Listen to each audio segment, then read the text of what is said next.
how to log in into Prime Video. Hello everybody, welcome back to our channel. Today in this video we will be guiding you through on how you can log in into Prime Video. So if you're wondering how you can log in into Amazon Prime Video, these are the steps you need to follow, which is super easy and convenient. So let's just get ahead with the process on how we can do that. But before that, don't forget to hit that like, share and subscribe icon, and also turn on the notification bell to get updated about our latest videos.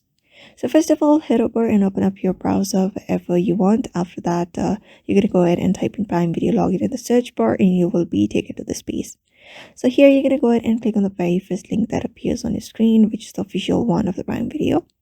And you can easily go ahead and look out for this process. So here you can easily find this sign in option in the Amazon Prime Video. You can use either of the methods at the upper right corner or directly from the sign in section.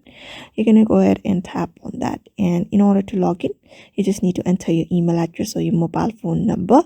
After that, go on with the verification process, enter your username and continue with the process. And you will be logged in easily into your Amazon Prime Video. So that is how you do it. It is super easy. Follow the steps that I just told you and you will be easily logged into Amazon Prime Video. So I hope this video was helpful to you and thank you for watching this video.